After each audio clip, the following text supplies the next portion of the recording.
This is Feminist Wellness, and I'm your host, nurse practitioner, functional medicine expert, and life coach, Victoria Albina.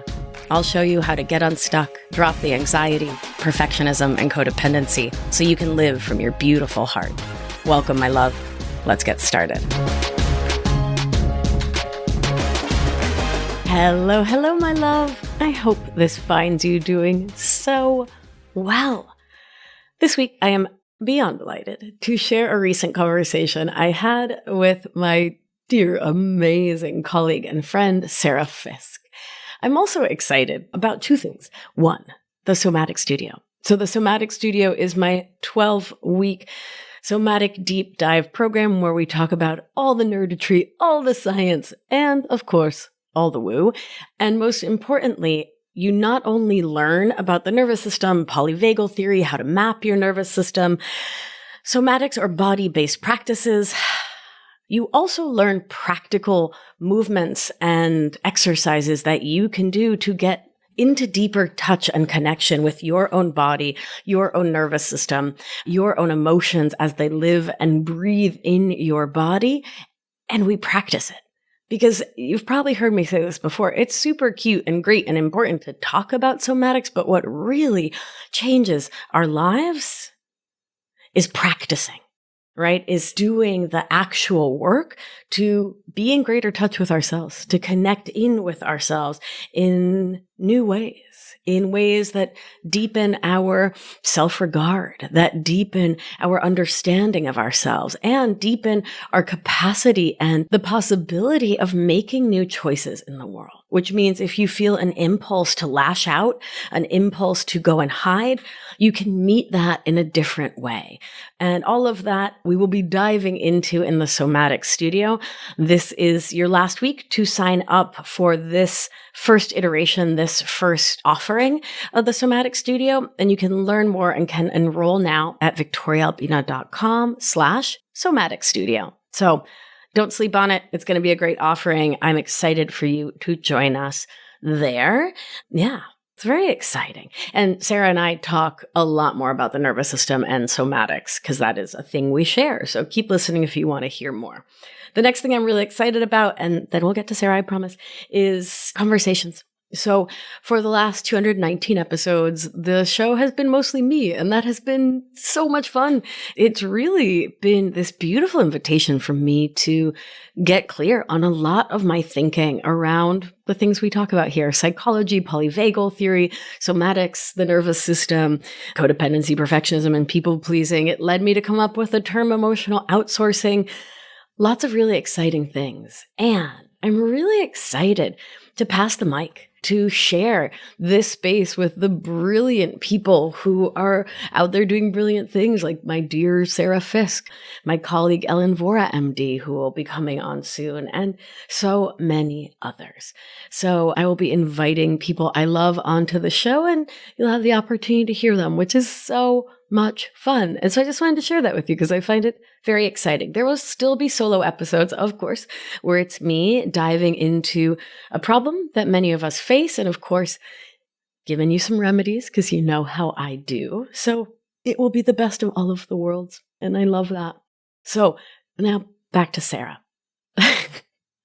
So Sarah is, and I'm going to read her actual bio because the middle of it is so adorable. So here is her phenomenal bio. Oh, and we do swear. We say the F-bomb, I think like once. It's like 1, 2, 3 times. So if you're in the car with kids who you haven't talked to about swear words yet or whatever, it's a thing you're sensitive about, now you know. You've been warned. All right, so Sarah Fisk is a master certified coach and instructor who teaches women how to eliminate people-pleasing and perfectionism from their lives. She is an anxious optimist and born-again feminist who listens to more books than she actually sits down to read. She loves a good hike, good dark chocolate, and good conversations. Her big dreams include learning to sail and to sing and dance like J-Lo. And while she's at it, helping thousands of women to create the big, juicy lives they want to be living. She is a wife and a mom of 5, and she enjoys those roles most of the time. Sarah Fisk. All right. Without further ado, here comes my Sarah. Sarah, I'm so happy to be here with you today. Me too. Since we're going to share this with both of our audiences, which is so exciting now that you have a podcast, should we both introduce ourselves? Let's do it. I think so. Go first. Oh, me first? Yes. I love being alphabetical. We're such nerds. All right. Hello. My name is Maria Victoria Albina Cordero. But Maria. That's so sexy. Right? It's a pretty good name. And then I add my born to be on NPR voice, Maria Victoria Albina Cordero. Maria Victoria Albina. That's like, it's all right. It's all right. Works. It works. It just works. It does what it needs to. I'm going to try it out on my name in just a minute. So, all right. I am a master certified somatic life coach, a functional medicine nurse practitioner, and host of the Feminist Wellness podcast. And my passion is to help humans socialized as women to overcome their emotional outsourcing, which is codependent, perfectionist, and people-pleasing thought habits through somatics by connecting to the body. Woo! It's very exciting. That's sexy. That is sexy. Yeah. Somatics are sexy. Somatics are sexy. Who are you? It's amazing. I am You're amazing. Sarah Fisk. It doesn't sound the same. Yeah. Sarita. We'll just Sarita. So I'm Sarah Fisk, a master certified instructor and coach, and I work with women to end their people-pleasing and perfectionism and codependency, because it's like the thread that keeps it all together, right? It's the same. It's all the same thing, Sarita. Okay, well, I first want to start by publicly declaring that I love you and that I'm so glad you're my sister. And I think we need to tell the entire world that we have the same birthday. The exact same birthday. August 3rd. We met, we fell in friend love. We actually were like internet following each other for like a while. And we both were like, oh, I want to meet her. And then we're at the same conference, at the same mastermind. We immediately made it happen, totally fell in friend love. And then we're probably talking about astrology because that's who we are. And we're like, Emilia, wait, when's your birthday? August 3rd. When's yours? August 3rd. Pretty great. Then if you've ever experienced like a cosmic focus of energy and light and love all in one place, that's what happened. It wasn't cloudy, so the clouds didn't part, the sun didn't shine through, but there was definitely some kind of seismic shift. Oh, yeah. In my heart and soul. Oh, yeah. 100,000 majillion %. Yeah. And like, we don't talk about as a collective, as a society. I think in Latinidad we do, because we talk about comadres, right? But like, I think in the US, people aren't talking about friend love enough, right? We talk so much about romantic love. Yeah. And like, romantic love is cool. You know, we like it. We're both pretty into our people. They're pretty cute, right? We're fans. We're going to keep them. But this friend love thing, this is, man, if I swore on the show, which I try not to because people like listen in the car with their kids, and I love you. People listening in the car with the kids, but there would be a lot of expletives coming out of my sailor of a mouth. IRL, I swear my face off. Because that's how much you love me. That's how much I love you. And how much I love you. And I totally agree that this type of love doesn't get the airtime that not only it needs, but that it deserves. Because the ways in which you and I have been able to support each other outside of our romantic relationships have made our romantic relationships better. So much better. So much better. So much better. Have given us this lifeline of support that runs between the two of us. Yeah. And anytime we need, because there is support that our romantic partners are not able to give us for whatever reason. Sure. And it's just been the most amazing thing to have you as a friend. Yeah. It's been incredible. One of the things I talk about a lot on the show and with my clients in Anchored and the Somatic Studio is this concept of reality testing. Because when we have a history of stress, distress, and trauma, which is what codependent, perfectionist, and people like growing up with that is stress, distress, and trauma, right? In its ways to varying. It's a spectrum. It messes with your mind. And so I know for me, there were so many times in my 20s and 30s in relationship, I didn't know what the what was. I didn't know if I was being bonkers pants or if like my partner or my date was actually like, I didn't know what was what. And so having a trusted person like you, I'm going to call out my Judith, right? Judith Gatton. If you're not following our girl, Judith, come on now. Like having you and Judith to call and be like, hi, am I the problem here? Right. And sometimes you're like, yes, you are. And that's so helpful. And sometimes you're like, no. And that's so helpful. So that reality testing is really life-changing. It is really life-changing because it's another person on your team. It's another person who wants the best for you. And sometimes the best for you means saying, you got to knock that off. That's not helping you. That's not helping your romantic relationship. It's not helping your business. It's not helping your life. Yeah. So sometimes being on someone's team is you got to knock that off. That's not good for you. And I can see that and help you see it. And other times, no, you're not the problem. You're not the problem. And we just get Tranquila. to hold each other in a hug over the miles. And the type of grounded, calming, just that you have access to when you have someone else who's on your team. Yeah. It's just so beautiful. It's so powerful.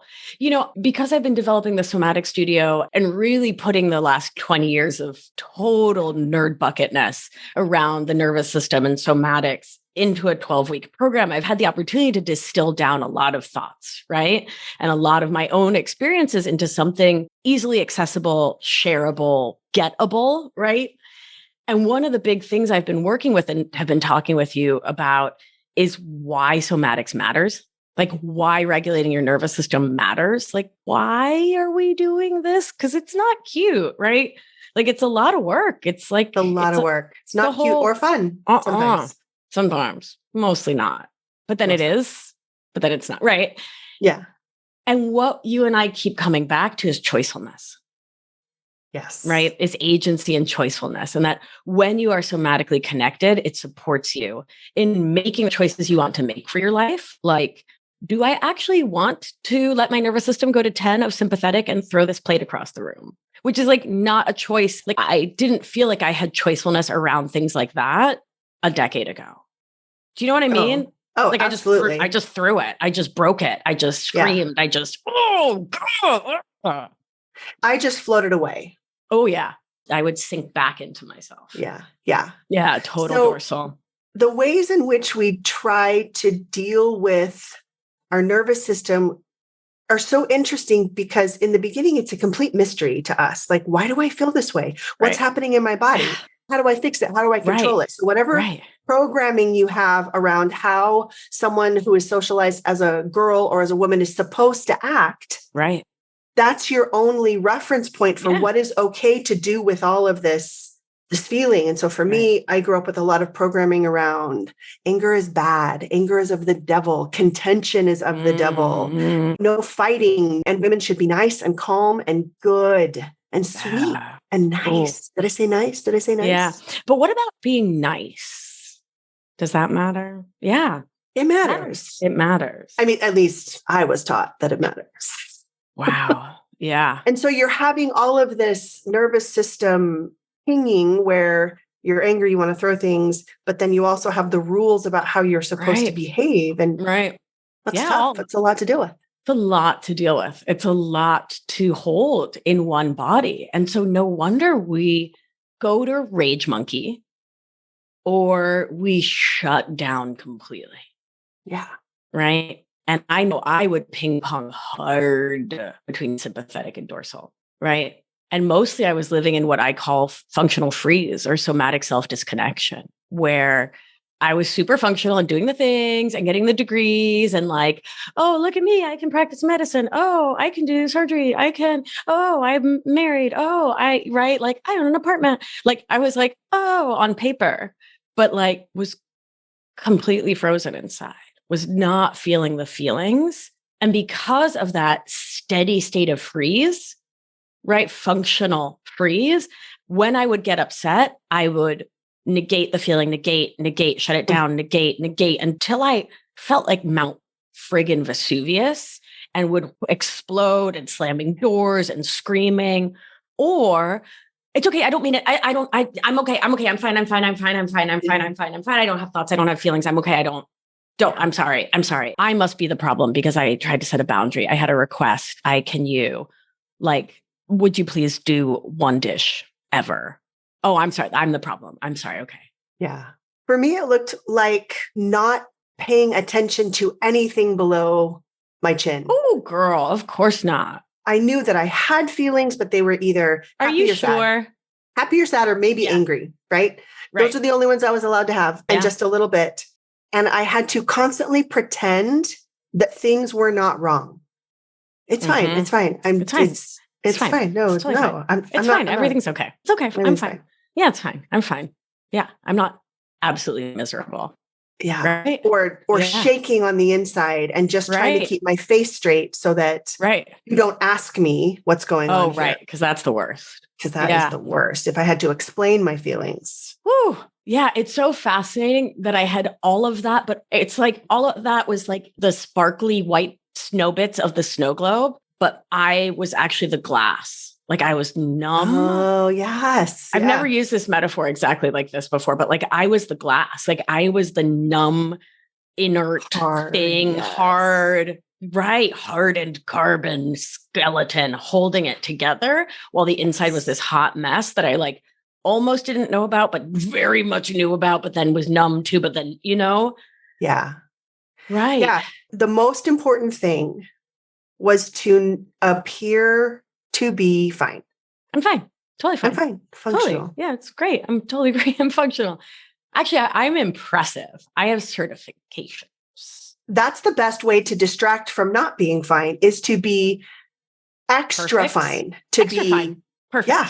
Extra fine. Also known as perfect. Also known as perfect. So I'll coordinate that school trip for you. Oh, absolutely. That's fine. You need me to volunteer some extra hours at church? Oh, absolutely. I'm the one who's there. Yeah, don't worry about it.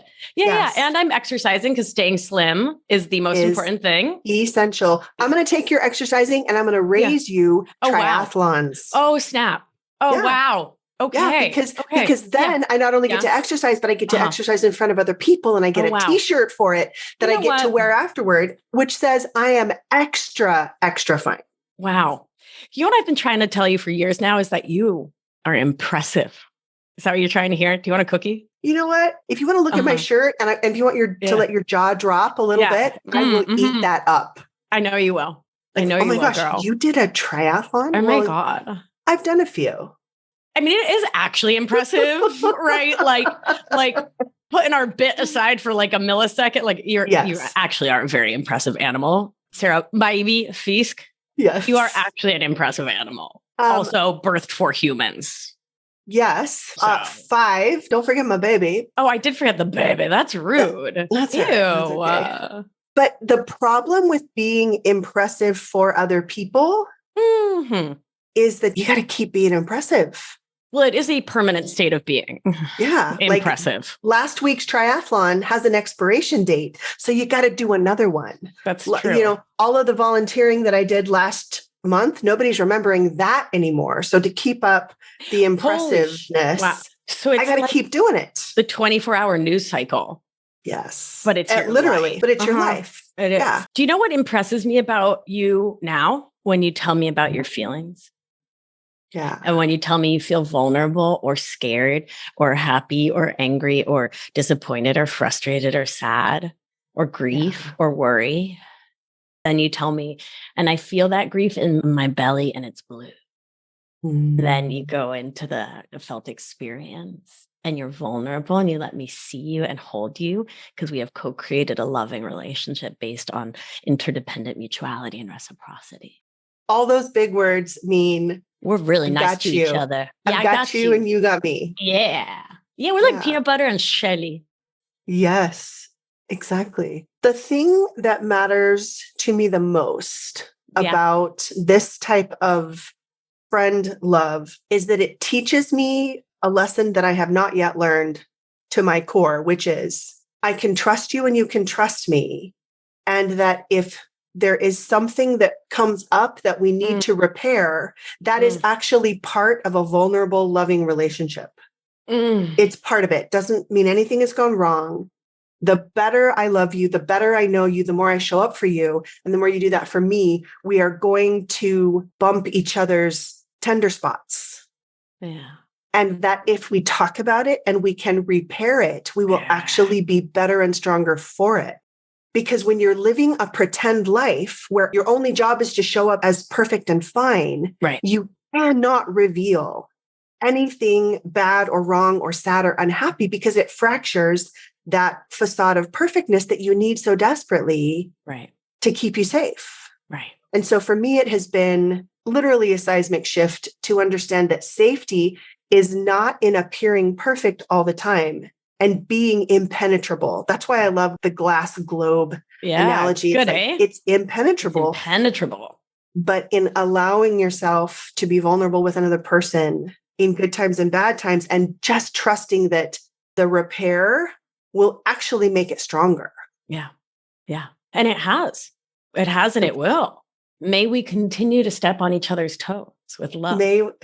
Well, I think one of the most interesting things about our friendship is that if you were looking at our friendship through the lens of capitalism, you and I should be competitors. Right? We should not be BFF. Think about the words y'all we just said at the top of the hour, right? We legit do the same job that we each, invented. So, and before we started recording this podcast, you were helping me with an upcoming webinar. Right? I mean, I sent you my slides. Yeah. Yes. How bonkers would it be for the CEO of Chevy to walk over to the CEO of Ford and be like, hey, do you want all our sales plans for this year? Right. Here you go. No, it would never happen. Right. That's how we are doing ethical business differently, right? This is nervous system based. Let's go back to Latinidad, right? This is comadre. This is like deciding that we're going to step out of this white settler colonialist framework that teaches us that we should compete. I don't believe in competing. Some bullshit. Yeah. Oops, I swore. Well, now it's going to have an explicit marker, so let's go for it. Right? Sorry, Mom. Sorry. Oops. I got to learn at some point, right? So, yeah, I love that we don't compete. I love that we are so dedicated to our mutual growth. Like, you are so brilliant and amazing and incredible. And the way that you coach on the same material as me is the Sarita way. Yes. Right. And then I do the same material the Maria Victoria way, the Maria Victoria way. I translate for you. Right. And there's no way, it's not possible for us to compete because you are the special soul and spirit that is you and I am me. Yes. And I think one of the things that it has really just blown open for me is the idea of scarcity in terms of people. Yeah. First of all, every single person that I've ever met who's been socialized as a woman has some work to do around people pleasing, perfectionism, codependency, but also that the people who respond to your message, those are for you. And you are the very, very best person to work with them because something in their heart is called by you and something in your way of being has called them in. And so they need you to help them through that healing work. And the same applies to me. There are people who will listen to the way I teach and explain things and something in them is touched or pinged by that. And they're like, ooh, I think she could help me. Yeah. And those are different groups of people. And there are millions and millions and millions and millions of women who need to hear this message and to do this work with us. Yeah, 100%. 100%. And the healing work that we do with each other, the way you and I co-regulate our nervous systems together, ripples out to those millions of people. I am a better coach because I love you. In that loving you, allow myself to be loved by you. Right. And I receive love from you and I receive regulation in my nervous system and support. And that message of abundance is what holds it all. Right. It's like a little bird's nest. Yes. It's of abundance that it sits in. Yeah. And that makes me a better coach. Yeah. And a better partner and will make me a better parent and will make me a better sibling and makes me a better, someone's kid and friend and dog mom, So if you're listening to this and you're like, I want that. I want some friend love, or I want to deepen my friend love with someone that I already know, or I want to find a new friend love. What would you advise them to do? Join our coaching programs. Definitely. No, but in Serio, right? The places I have found the most kindred spirits like, just go where it's warm. I remember I was coaching this woman on dating. This is like 5-6 years ago. And she was like, I keep going to sports bars trying to like find some dude to go on a date with, but they're all knuckleheads. And I was like, Megan, do you like sports? And she was like, ew, no. And I was like, what? Girl, what? Why are you going to sports bars? You silly sweet goose. Right? So now my friends are from meditation retreats. My friends are from coaching, right? Coaching masterminds, from coaching programs. I go where my people are to find my people. So I'm being very serious. Like, if you are looking to make new friends with people who are on the same healing path as you, on the same healing journey, who listen to podcasts like ours, go where they are. And they're in our programs, you know? Yeah. And they're at your local yoga class, and they're at your Buddhist temple, and et cetera. 100%, because meeting the person is part of it, but it's also having the skills and the tools and the framework, right? To feel your feelings, support yourself through taking the risk of inviting someone out for coffee or dinner or whatever it is that you like to do. Right. Regulating your nervous system. Hello, sympathetic. Ooh. Yeah. Yeah. Being able to develop new thinking patterns. A lot of the women that I work with, everything is always their fault. They've always done something wrong. Somebody's always mad at them. Somebody always is thinking ill of them. And that is largely just their pattern of thinking. It's not actually even true out in the world. No. But it's really difficult to sustain a friend love if you're always beating yourself up for things. It is 100% true.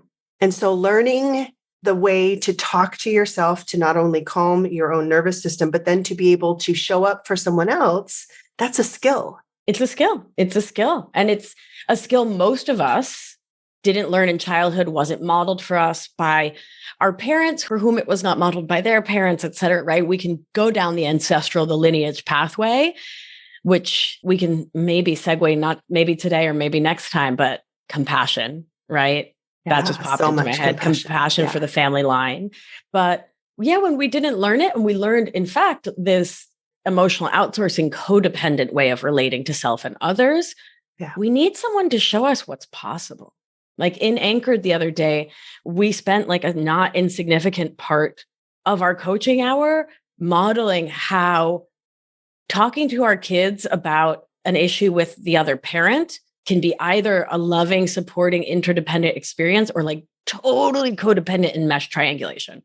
Yes. But like we need to hear both conversations side by each so we can look at them and understand them, so we can start to live and relate and think and feel in really different ways.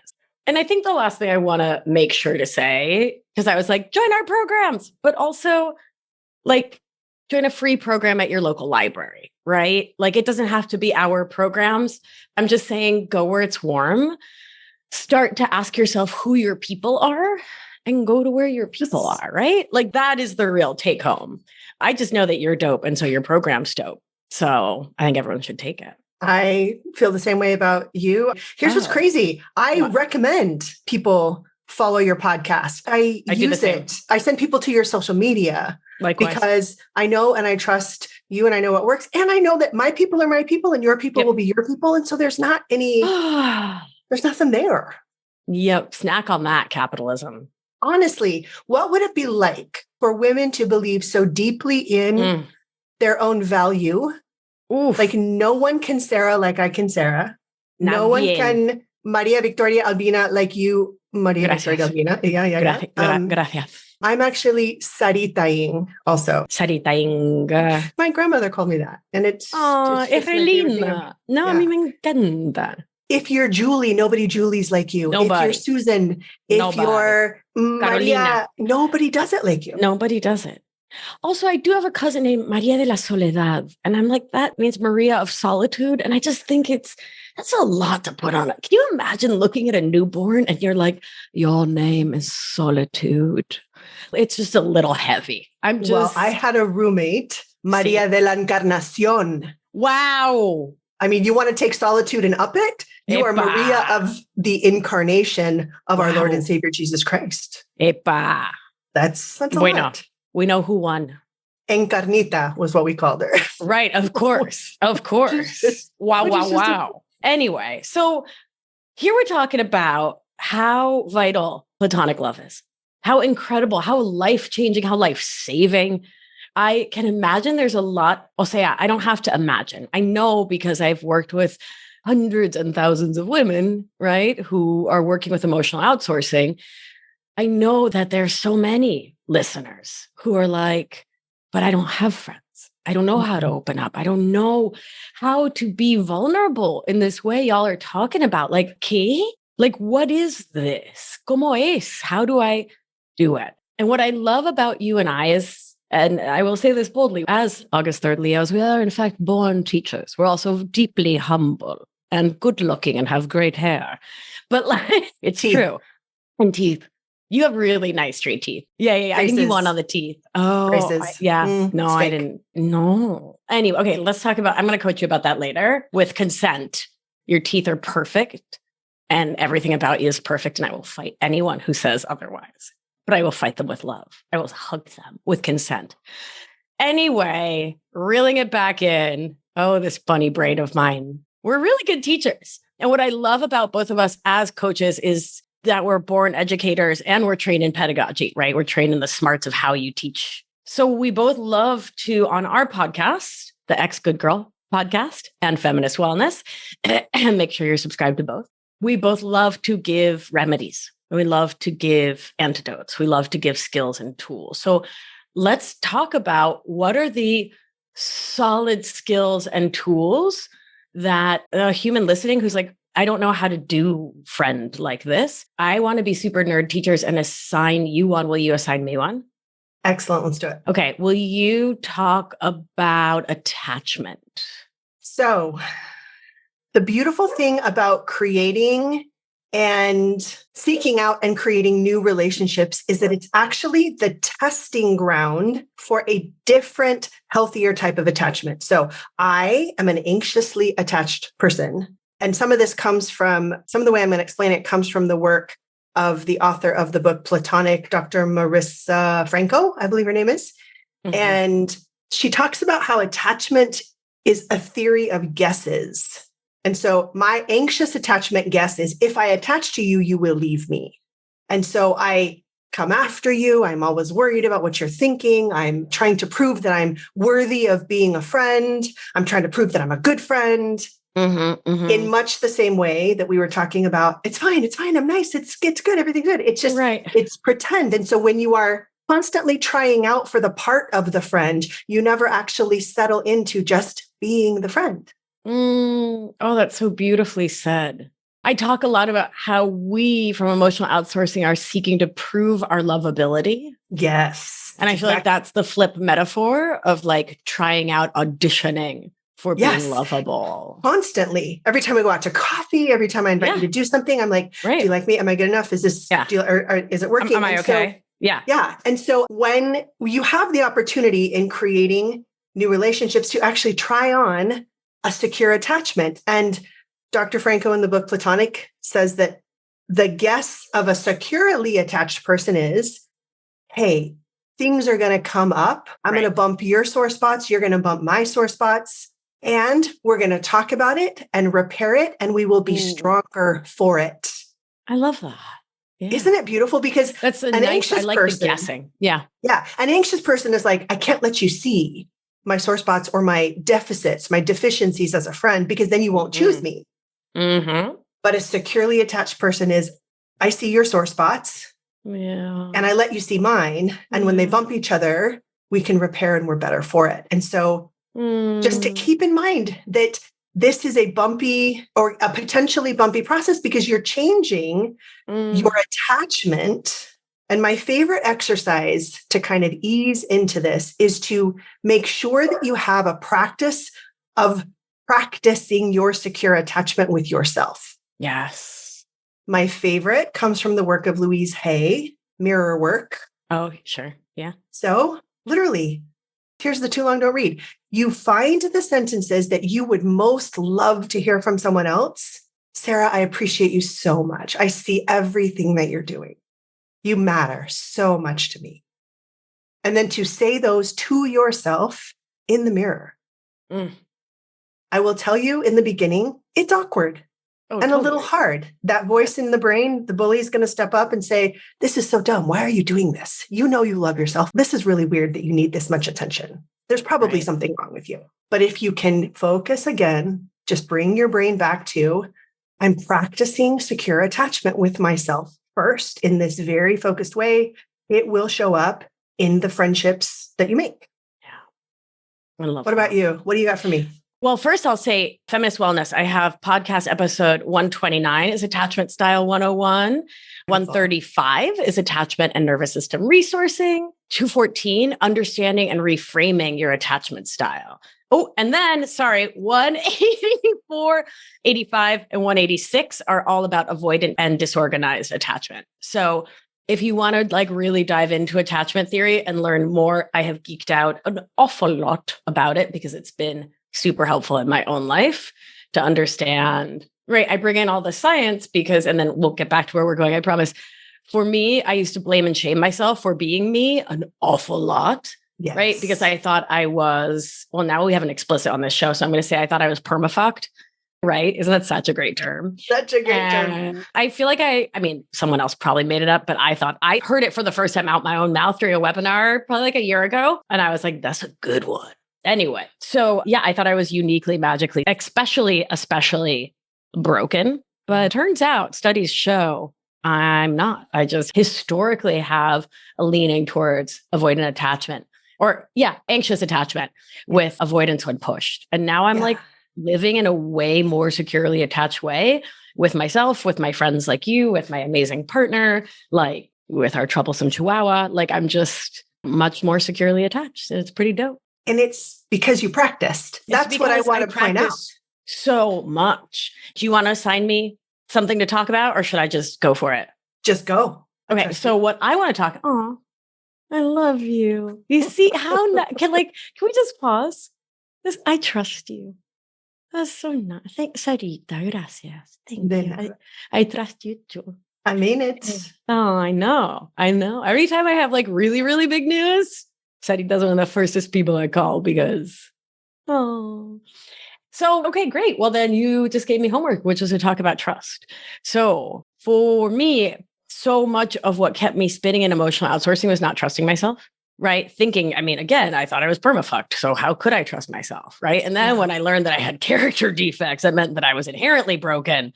That made it all the more funner. But I didn't trust myself to make the right decision. I second guessed myself. I felt really stuck because I didn't know how to trust me and was really unsure about trusting others, but then would also over trust them because they didn't trust me, right? It was this weird, that icky morass of not knowing which way is up. It's like when a wave catches you when you're swimming and you don't know what's the ocean floor and what's up to air and survival. Right? Yeah, that's how I felt. I was constantly just another wave and another wave and another wave. And so how I started to break out of that is the skill we both talk about of the minimum baseline, which I talk about at some point in my show, episode 78, minimum baseline thinking. Thank goodness for Google Docs. You are on it. I love it. Girl, please. I never close that window. It's just a tab that's permanently open because here we are. Because teachers give references. Give references. Excellent. Right? So especially when your partner's a librarian, you need rare references on the It makes so much sense now. Doesn't it? Anyway, mira, trust, self-trust. How do we build self-trust? The answer is slowly and daily and kitten steps. If you're new to the show, or you haven't heard me say this before, I have a deep and profound scientific belief that baby steps are way too friggin' big. And if we ask ourselves to take baby steps, we're going to fall on our faces. And then all that forward progress is going to lead to more self-blame, self-recrimination, being mean to ourselves because we failed. And until we understand failure is a good thing, we beat ourselves up for failing. So don't do it. Do not take baby steps. Under any circumstances. Too much big. We take little teeny tiny kitten steps, just a little newborn kitten paw sized. Okay, give me an idea. Give me a concrete idea of like, what is a kitten step? Okay. So New Year's resolution, I'm going to work out every single day for the rest of my life, starting today. Baby step, I'm going to work out 3 times a week. Kitten step, once a week, I'm going to check in with my body and I will do some kind of self-loving movement. It could be dancing to one song. I recommend Gloria Stefan's Conga for scientific reasons, or Paul Abdul. Right. Yeah. That's a kitten step.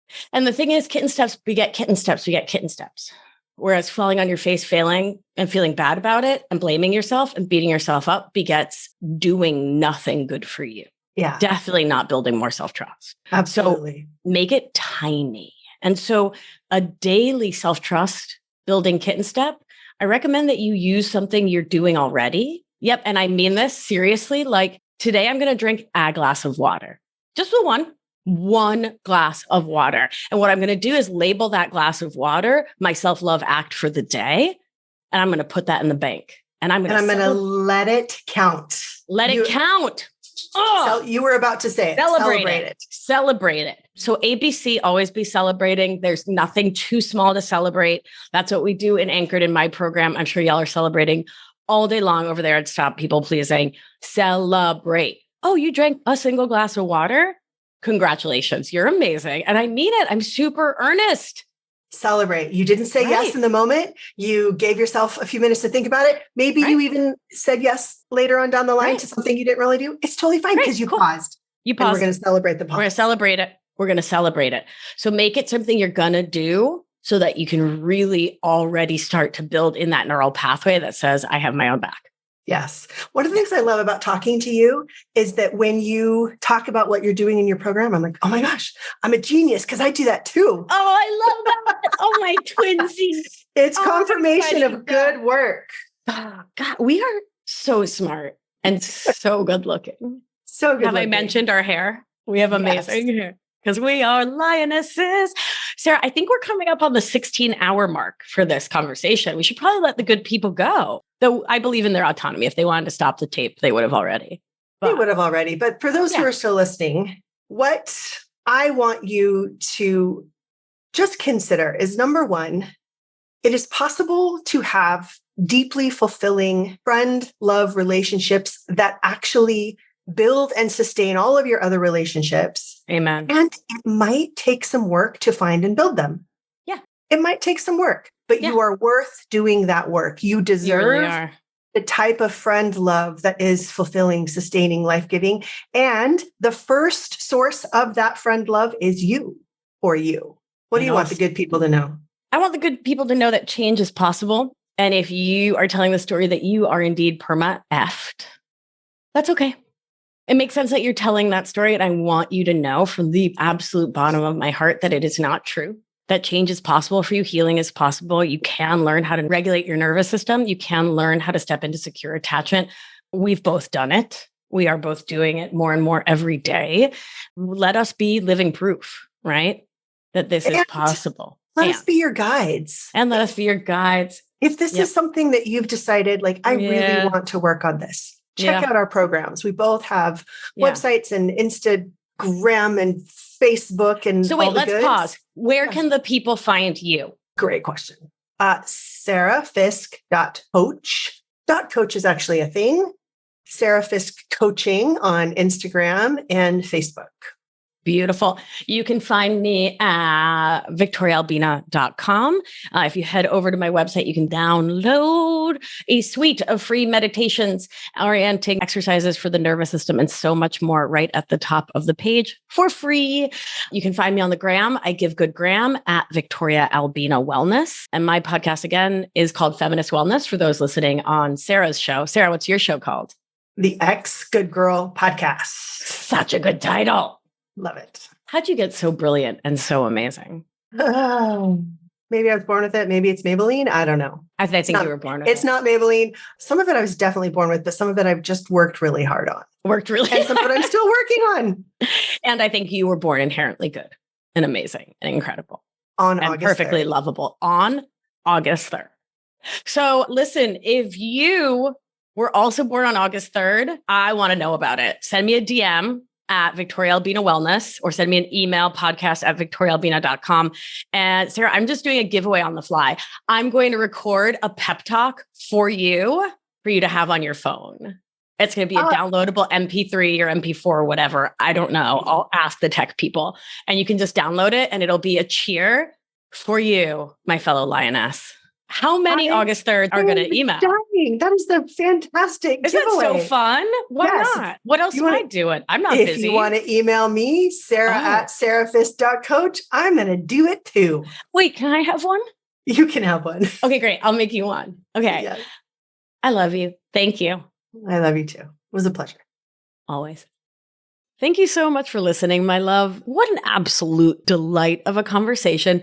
Please go follow Sarah on all of the things. Check her out. She's absolutely amazing and incredible, and I'm so grateful to call her family. Chosen family is the most magical thing. All right, my loves. Go check out the Somatic Studio, victoriaalbina.com/Somatic Studio.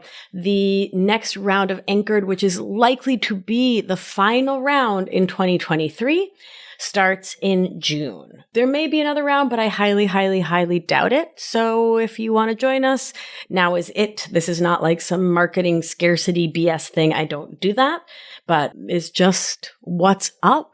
So if you've been wanting to join Anchored, if you're like, I really want to dive deep, I really want to get into the nitty gritty of all of this work for 6 months, join us now. Join the June group and you will get immediate access to all the bonuses, to breathwork, to dance parties, to somatic movement clinics from the day you enroll until the day your cohort starts. So you're going to get several weeks of time with me and others in the Anchored family on the house. So that's just sounding like a win-win-win across the board. So check it out. The Somatic Studio is 12 weeks and Anchored is my 6-month deep dive. victoriaalbina.com/Anchored. Can't wait to see you in either beautiful container. What a delight. All right, my beauties, let's do what we do. Gentle hand on your heart should you feel so moved. And remember, you are safe. You are held. You are loved. And when one of us heals, we help heal the world. Be well, my darling. I'll talk to you soon. If you've been enjoying the show and learning a ton, it's time to apply it with my expert guidance so you can live life with intention without the anxiety, overwhelm, and resentment so you can get unstuck. You're not going to want to miss the opportunity to join my exclusive, intimate group coaching program. So head on over to victoriaalbina.com/masterclass to grab your seat now. See you there. It's going to be a good one.